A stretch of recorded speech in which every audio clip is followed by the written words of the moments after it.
सगळे उमेदवार चांगलं काम करणारे आहेत. ते चांगलं काम उद्या करतील. भविष्यामध्ये आमच्या दोघांनी दिलेले 24 उमेदवार आणि तुम्ही सगळ्यांनी म्हणजे इतके सक्षम आहेत ते नक्की या तालुक्याचा विकास करतील.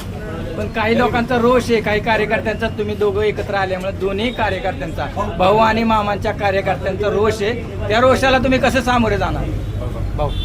ही स्थानिक स्वराज्य संस्थेची निवडणूक आहे आणि इंदापूर तालुक्याच्या ग्रामपंचायतपासून जिल्हा परिषदपर्यंत विकास कामं जर चांगल्या पद्धतीने करायची असतील तर शेवटी वादविवाद हे संपले पाहिजे आणि विकासासाठी म्हणून आम्ही सर्वजण एकत्र आलो. आमच्या दोन्ही पक्षाच्या नेतृत्वाने एकत्र निवडण्याचा निर्णय घेतल्यामुळं साहजिक आहे 5 वर्ष निवडणूक न झाल्यामुळं कार्यकर्त्यांची अपेक्षा, इच्छुकांची संख्या ही प्रचंड होती. पण आता हळूहळू ती नाराजी पण दूर आम्ही करू आणि मला विश्वास आहे, आम्हा दोघांना विश्वास आहे की शेवटी लोकांना विकास हवा आहे आणि तो विकास जर चांगला करायचा असेल तर एकत्र येऊन विकास केल्याशिवाय पर्याय नाही.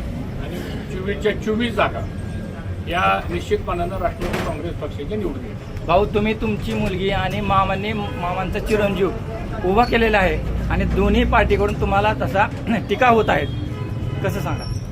नाही, ज्या ज्या भागामध्ये जो उमेदवार सक्षम आहे शेवटी निवडणुका हे जिंकण्यासाठी लढवाव्या लागतात आणि त्या भागातल्या कार्यकर्त्यांचा आग्रह असतो कुणाला उमेदवारी द्यायची, त्याचा साधक बाधक विचार करून उमेदवारी दिल्या गेलेल्या आहेत. आणि मला असं वाटतं इलेक्शन हे स्थानिक लोकांच्या मतावरती असतं, मतदारांवरती असतं आणि मला विश्वास आहे की आता कुणीतरी आता दुसरे काय आरोप करणार आहेत, ठीक आहे, आरोप निवडणुकीमध्ये होत राहतात, शेवटी जनता ठरवते आणि आम्हाला विश्वास आहे 24 जागा निवडून येतात.